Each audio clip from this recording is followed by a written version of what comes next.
Saya juga balik keluar dulu. Sampai keluar orang nanya, tanya di mana balik seperti nana saja. Masuk dalam dulu, suka masih nana. Aku saja itu semua. Ini nama cari namanya ke orang. Risiko dia sudah muncul juga. Ada nggak disebut ada? Nggak disebut. Wah, amin. Orang amin itu terpasang di badannya 100 emas. Dia ingin sombong dengan emas itu. Kalau dengan emas hanya pakai sombong, terhambat masuk surga. Dia pesan aja mencari amin pada rakyat itu caranya nyokat cuit jilbabnya kemari saya boleh kali balinya supaya aminnya nampak juga. Dia keluarnya itu kalau pai balik aku buang tiga balik. Ibu-ibu saya sampaikan tadi Pak, istri-istri itu banyak yang berhias untuk suami orang, bukan berhias untuk suami sendiri.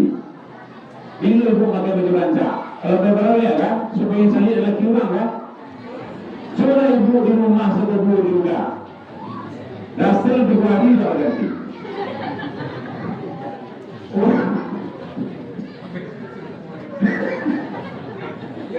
Iya kan?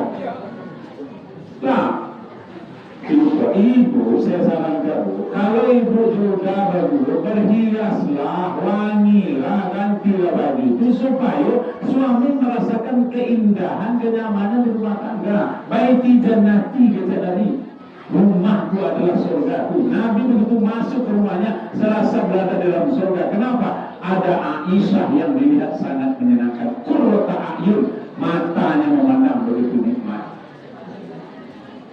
Maka karena itu kalau ibu-ibu dengan mudah di rumah, jangan itu pada kali oleh keluarga di rumah. Ibu itu tak pada kali Pak. Dapat coba di rumah apa? Mesti pada kali setelah kapannya juga itu aku sendiri tak Pak. Dah dari pagi sampai sore, kami yang berapa kali yang disuruh Pak. Dia terawih kecilnya tu. Ada gini Pak ibu-ibu, tidak ibu simpul ya. Ini sekarang tangguh tu tipis. Itu lepas itu. Kenapa? Antang saya mukunya Pak. Aku pun jawab, aku biar rawat maksudnya. Bila kantang lu bekerja, bila kantang bekerja. Nah, kalau nak kantang malah. Tapi kalau warga pulang dari sawah, buka kantang dulu itu.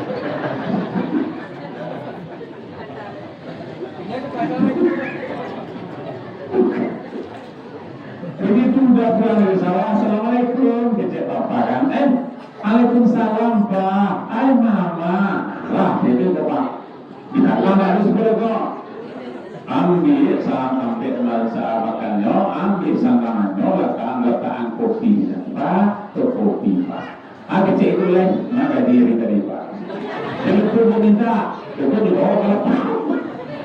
Minta sampai. Nah.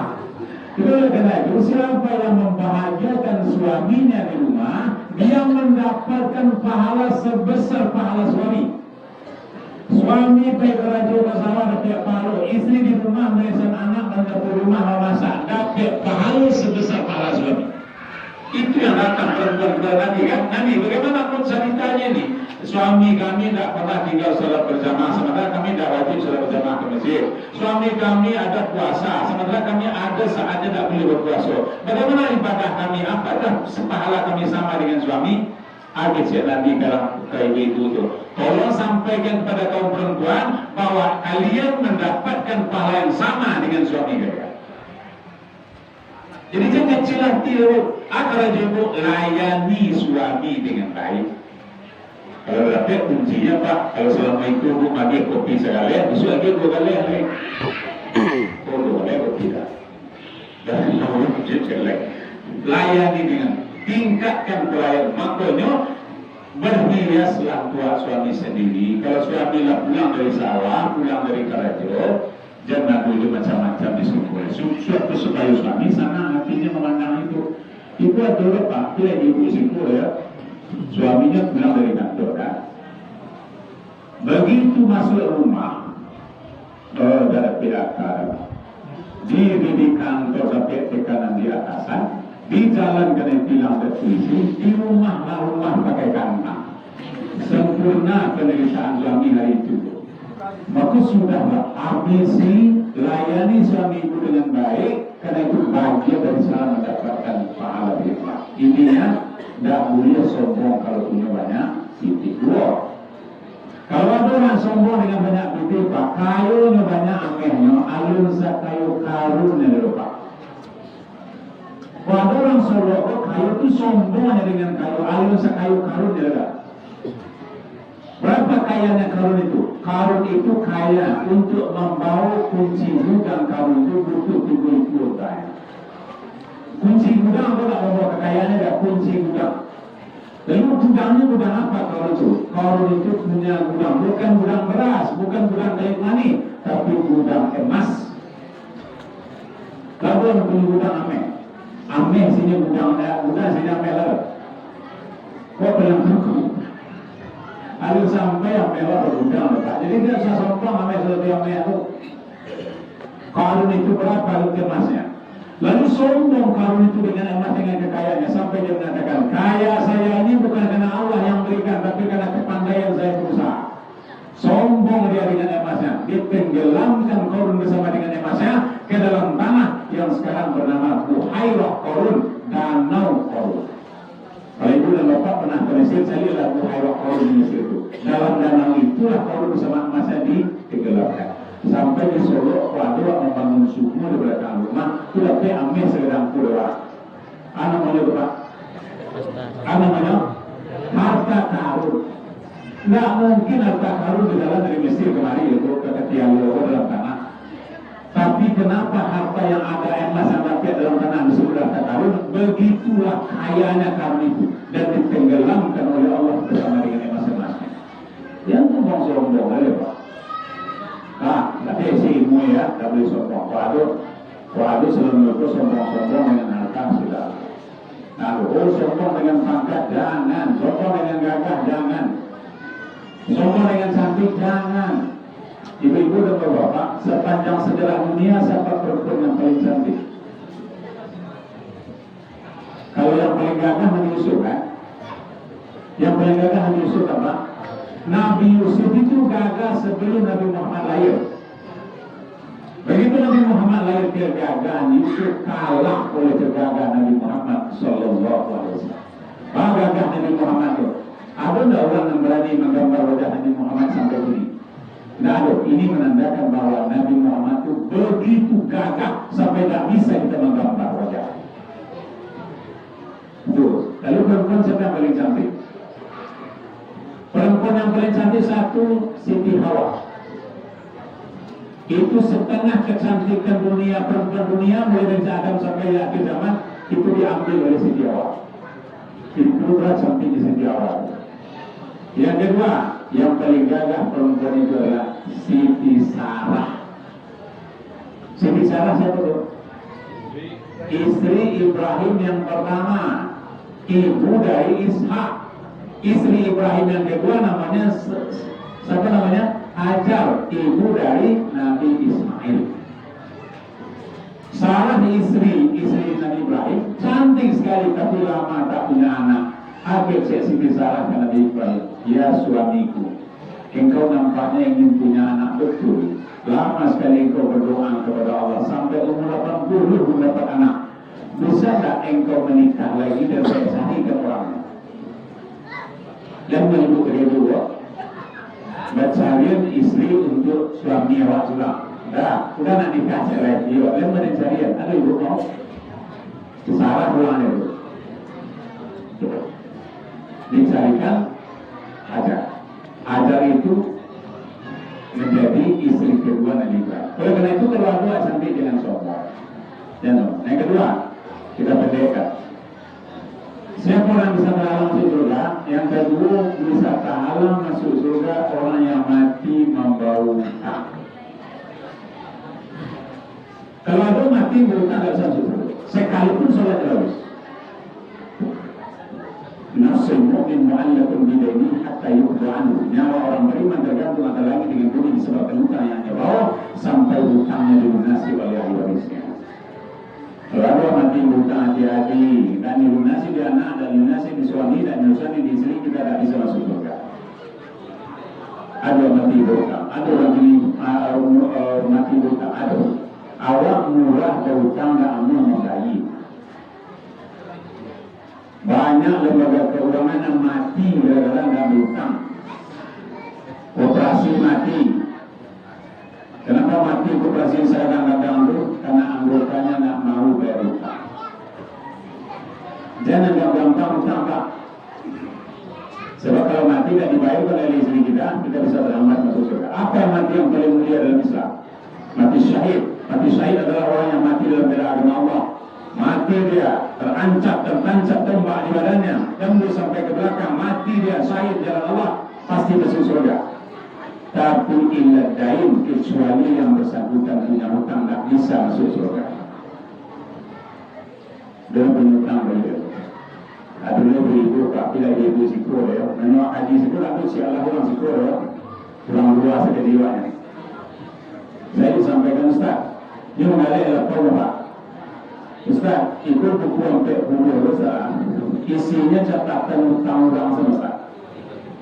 Lalamu dan nyobai Ustaz. Sementara buku kecampaan itu sini. Begitu tadi orang itu pindah lapor sini lain. Aduh bagaimana? Isinya hormat 3.000, dari yang 10.000, lado, bada, ada bayi. Lado makan juga lebih dalam bayi bukan bayi dong. Kalau ada orang makan bawah 5 bayi 3, hati-hati dengan itu. Ada orang makan bawah 5 bayi 3. Dia makan bawah 5, Pak, ini bayi 1. Dulu ada bayi. Karena itu hutang dengan dianggap sepele. Saya minta maaf Pak, kalau boleh saya sampaikan sedikit ya. Ada saku-saku sekolah. Saku-saku atau negara kita ada orang. Saku-saku tinggi ada. Lalu kita gandaikan saku tinggi kita itu kepada orang. Kita pinjam ke dia orang 100 emas. Lalu sebelum mati emas yang 100 itu belum kita bayar. Kita gandaikan saku tinggi. Mati kita, emas belum terbayar 100 emas. Apakah kita mati berhutang? Ya, berapa hutang yang kita bawa mati? 500 juta.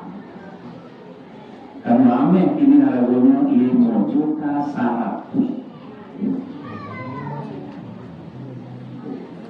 Aduh, maaf mama, ada tuh. Kalau sekitar satu mensyarikati kemenangan menggadaikan bersatu tinggi. Pastikan sebelum dia meninggal utang sudah harus dia bayar. Sebab kalau belum dia bayar, dia bisa terhambat masuk surga sekalipun ibadahnya banyak. Ini adalah rahmatullah ayat yang kita ucapkan sebelum jenazah dibawa ke kubur. Sebelum jenazah dibawa ke kubur sudah dimandikan, sudah dikapani, masuk dalam tandu, dalam keranda. Lalu sebelum keranda dibawa ke kubur, sebelum disolatkan, apa pesan ahli waris kepada para pelayat? Bapak-bapak dan ibu-ibu para pelayat rahmatullah, sebelum jenazah dibawa ke kubur, kami sebagai ahli waris ada mana yang kami pesankan kepada pelayat rahmatullah. Satantang orang yang meninggal, kok ada yang berutang-utang jawab selama hidup tidak bisa dimaafkan. Baik dalam bentuk aman yang berdaya tadi dalam suket putih nama bilang, disikulah pintu yang terbuka lepi dan terkambang, kami bersedia melunasi utangnya. Kuburannya dulu, kok ada utang-utang yang meninggal, datang kemari, kami akan bayarkan utang. Anda dipesankan hutang. Kenapa hutang dipesankan? Agar yang mati tidak membawa hutang. Pulang bisa terambil seluruh. Hati-hati dengan hutang. Awak ibu-ibu suku banyak berhutang. Tak perlu hutang. Aduh, tadi yuk. Tadi yuk itu tak perlu hutang. Tak perlu hutang yuk. Lalu jangan demon tadi yuk. Ibu-ibu, ini adalah periuk presto.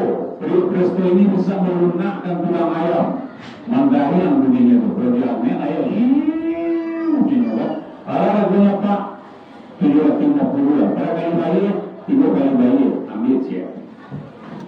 Sudah itu timbullah mantan polisi lagi. Polisi kamu berapa banyak Pak? Suka melatih berapa kali bayi? 5 kali bayi, ambil siap. Begitu dibuang mampu kali lagi. Balas siapa? 2 juta kali bayi, 5 kali bayi, ambil siap. Sehingga dalam rumahnya itu Pak, hutang semua. Kursi berhutang, lemari berhutang, tidur berhutang, sepeda berhutang, itu sampai pajang-pajang berhutang. Cie tidak berhutang di rumahnya Pak, bininya tidak hutang. Sebab waktu dia menikah dengan bininya tunai kan? Saya terima mereka ada bapak dengan mahar sebagian ada surat dibayar tunai dengan cie itu dan tunai gitu Pak. Wah syukur, wah syukur berhutang. Kita hindarilah apa ibu kalau anak ibu beralih anak apa beralih nak ada pikir Pak jangan beralih kamu apalagi kalau biaya beralih itu bukan pikir jalan Pak saya sarankan ya saya pun kalau nanti anak saya beralih Pak saya tak akan mau beralih kamu kalaupun saya ada uang saya tak akan mau beralih kamu ibu beralih itu pun beralih kelamin itu sampai 5 juta sukian 5 juta kakek ini 25 juta itu api mudah balik 300 juta hutang berada di amplop 5 juta modal balik 300 juta amplop 5 juta ada banyak kadonya berulangnya galih setengah musim galih setengah musim sakamar galih kakek tak lupa. Maka kalau dah ada bukti jangan berutang-utang. Aku mau beralih, lu iklan lagi tahu kalau orang bersama kamilah menikah, penampannya berdua di tengah jalan dan timbul fitnah nak, makanya baca apa makan di rumah, bagi tahu bersama kamilah menikah. Makalah. Itu mau beralih Pak. Kalau nggak ada bukti jangan dipasok-pasokan. Itu sudah pikirlah berhutang beralih jalan ulang ambil sekecilnya untuk kami di jalan mobil apa aku cek mobil mengumpul jalan dialihkan karena kami sedang berelak kalau suruh orang pegang kecil lalu itu setiap orang lalu pegang kecil itu mau pia itu Pak nak berarti orang sudah wajar beralih orang mau pia lalu kan berkah dalam beralih anak awal itu ini sempurna orang ambil jalan dalam beralih ada risiko dia lah kalau bisa dibayar jangan ambil jalan orang kalau beralih awak Pak sudahlah jangan dipasuan diri biasa saya itu lagi itu Pak nah ada yang bertemu juga bangga sana kita kembali nanti akan membawa air 3 helai kan yang ketiga kalau nak hutang bayar ini saat beko ini orang mengaji dulu. Yang ketiga, orang terlambat masuk surga adalah disebabkan dia memutuskan silaturahmi jodoh sana. Sumbayang lain, puasa lain, sedekah banyak, masjid berjamaah 5 waktu, tapi jodoh sana lah pada hari-hari lah berbulan-bulan dapat sapu, tidak bisa masuk surga. La yadkhulul jannah tapi ulama tidak bisa masuk surga orang yang memutuskan tali silaturahmi. Ada ibu bapak nak satu di sana. Berapa hari boleh nak satu di sananya? Berapa? 3 hari. La yahillu muslim yajra apa salah salayal. Haram bagi seorang muslim mendiamkan di sananya lebih dari 3 hari. Boleh tak bersapu dalam 3 hari. Karena kalau matinya dia pada saat dia tidak betul bersapa masuk neraka. Jika ada itu tidak sapu di sana, lebih dari 3 hari sapu. Ambil dah 3 hari Ustaz. Ambil dah 3 tahun. Lah 3 tahun tidak sapu di sana. Sembahyang itu hari itu tidak bisa masuk surga. La yadkhulul jannah, tidak bisa masuk surga orang yang memutuskan tali silaturahmi. Itulah ada orang yang putus silaturahmi di sana sepele masalahnya. Masalahnya tanah, masalah titik, masalah rumah, masalah harta. Putus silaturahmi di sana hanya gara-gara masalah tanah 3 meter lebih dapat di kakak. Wah nak mengecek dunia salamunya, tak bisa masuk surga. Ada gara-gara sawah putus silaturahmi di sana, nggak level. Hanya gara-gara sawah kita masuk surga, masuk neraka enggak level. Maka jangan jadikan harta benda membuat kita terhalang masuk surga. Iko lagi dulu cakap di sana sapu lain sapu. Salah satu tiga kelompok orang tapi sholat kelompok korupsi sembilan. Nah terangkat sholatnya adalah satu jengkal atas kepala. Siapa dia salah satunya? Ikhwani mutasolimani, dua orang bersama dan tidak boleh saling tegur sapa. Tidak mengecek bersama, sumbayang tidak diterima. Tidak sederhana, tidak mengecek bersama, dan dia ego jadi kedepankan baik. Agak jawab, ambo tidak akan mengecek dulu sampai mati. Kejadian awak sampai mati tidak mengecek di sana. Saya seindu tidak mengecek. Hanya gara-gara sawah, hanya gara-gara tanah. Ini mesti diraih juga sebentar. Berapa hidup kita? Umur umat tidak sedikit bersebaik. Umur umatku berkisar 60 ke 70. Umur umatku kata Nabi berkisar 60 ke 70. Nabi meninggal umur 63. Saya kalau ditakdirkan hidup 70 tahun, tinggal hidup saya 20 tahun lagi. Umur saya sekarang sudah 50. Kalau ditakdirkan saya hidup 70 tahun, 20 tahun lagi saya hidup di dunia ini Pak. Bagi apa-apa 70 tahun, hati-hati sebentar lagi meninggal. Nah, Ustaz, doa akan mati, tidak ada doa mati, memang akan mati, apa? Tidak doa mati. Ambil 80, salah bonus 10 tahun. Ada namanya dia 30 tahun, dia dengan 30 tahun. Tidak tahu ada 30 tahun apa. Kalau hebat dari umur 80 tahun, kalau hebat itu. Maka kamu akan mati, si bapak dan ibu. Awak dalam kubur itu lebih lama daripada di dunia, kalau ini kira-kira. Kita di dunia 70 tahun, tapi di kubur bisa 1000 tahun. Imam Nawawi hidup di atas dunia hampir 70 tahun, tapi dalam kubur sudah 800 tahun. Imam Syafi'i hidup di atas dunia 57 tahun, tapi di akhirat di dalam kubur sekarang sudah 1200 tahun. Nabi Muhammad hidup 60 tahun, tapi di kubur sekarang sudah 1400 tahun. Siapa yang pertama tidur di Katialo? Yang pertama tidur di Katialo, berapa tahunnya? Ada berapa tahunnya dalam kubur ini? Mungkin hidupnya 80 tahun, tapi di kubur mungkin sudah 100-200 tahun. Artinya dalam kubur kita lebih lama daripada di dunia, apalagi di akhirat. Kubur belum termasuk akhirat Pak. Kenapa kubur belum termasuk akhirat? Karena dunia belum kiamat. Tetapi kubur tidak lagi di dunia karena dia sudah mati. Maka kubur itu disebut dengan alam barzah. Barzah adalah batas orang tidak bisa melewati. Dia tidak bisa balik ke dunia karena dia sudah mati. Tapi dia belum bisa ke akhirat karena dunia belum kiamat. Oleh karena itu pikir kalau tak ini Pak. Waduh orang tak bersapu di sana sapu. Tak ada guna sembahyang, tak ada guna pasur, tak ada guna zakat, tak ada guna sedekah. Kalau jubur sana di tetangga ada bersapu. Adalah sejamaah masjid tak bersapu. Sejamaah masjid sama sembahyang sama-sama sedang berjamaah di masjid yang sama. Tak bersapu, lama-lama tak bersapu. Apa gara-gara nak menyapu tampil sembahyangnya nyambil Ustaz? Gara-gara tampil sembahyang awak nyambil tak bersapu dia orang. Resiko sembahyang biasa, tapi nyambil tampil sembahyangnya tak sembahyang terus. Ibu-ibu kalau sembahyang di masjid apa-apa, kalau sembahyang masjid dan sembahyang di tempat yang sama tapi dapat pindah-pindah. Saya kalau sembahyang siku subuh sembahyang sunnah pasti sudah pindah. Itu bisa pindah kembali, bisa pindah. Kenapa mesti pindah-pindah? Karena setiap tempat sujud di Rasulullah nanti dia kira akan menjadi saksi. Kalau kamu masuk satu masjid di pintu yang sama, di pintu yang satu, keluar dari pintu yang lain. Masuk pintu kok, keluar pintu kok. Kenapa? Karena pintu besok dia kira akan menjadi saksi bahwa tidak pernah masuk ke masjid itu.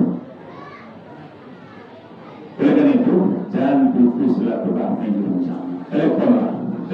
Ini Ustaz Beko, ini akan selamat dulu. Beko di rumah telepon. Assalamualaikum nih. Waalaikumsalam. Apa pendapat ini kalau lama dah ngecek kok? Kayak itu lah nih ya. Sudah dengan selamat. Jadi kita tak bunyi, tak sapu tadi. Alhamdulillah kita kena di depan ayo. Alhamdulillah nih. Apalah kesalahannya? Oke, agak jauhnya kirim marketing kirim pipis deh. Langsung dapat pipis. Kirim marketing. Main langsung dari yang berapa ya? 50.000. Lumayan berapa? Lumayan 50.000. Tidak ada tuannya orang dapat sapu di sana. Tidak ada tuannya. Apalagi berangkai tambah parah. Jadi kalau tidak boleh dapur sana satu. Lalu menurut sembahyang kalau tak sapu terakhir. Apa yang menghalang orang masuk surga? Dan sampai kata Nabi duraku ke orang kaya.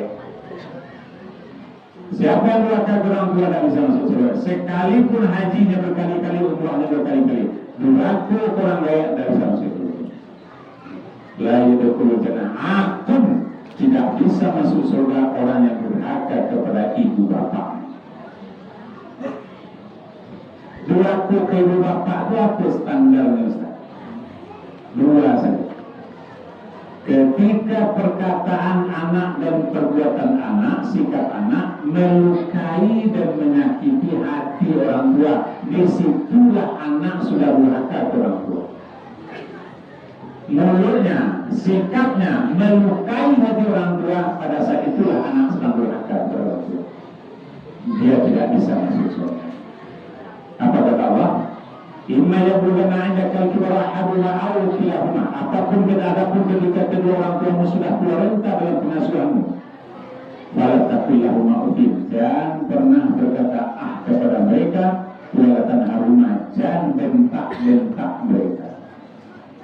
Asalnya kalau kedua orang tuamu dalam pengasuhanmu sudah tua renta ya, artinya kayaknya jangan pernah berkata kepada mereka atau membentak mereka. Kalau orang tua kita masih muda, tenaganya masih kuat, dia masih bisa ngasih uang kepada kita, dia enggak tapi aku jawab enggak bantuan jawab.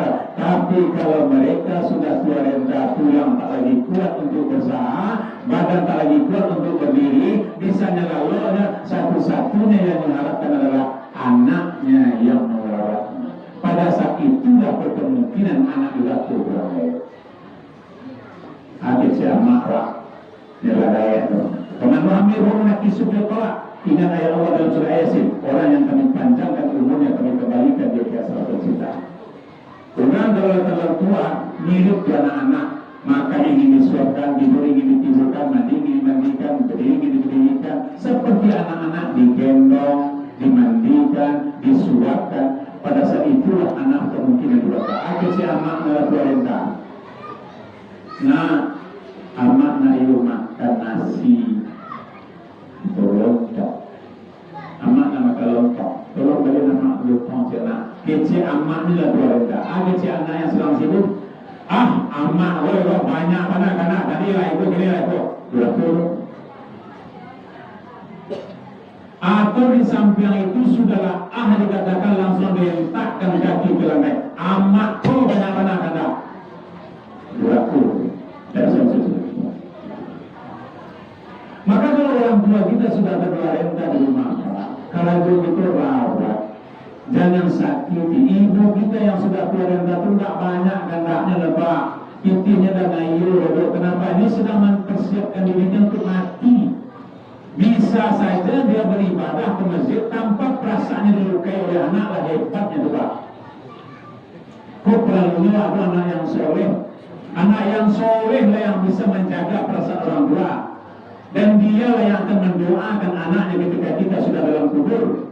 Anak yang soleh itu yang bisa selalu mengirimkan doa kepada kita dalam kubur. Pasidakah menian doa, bangun masjidnya niat doa, sembahyang sunatnya niat doa, umrahnya niat doa. Anak yang soleh lah yang bisa. Maka buatlah anak kita soleh Pak, supaya kita aman di hari tua.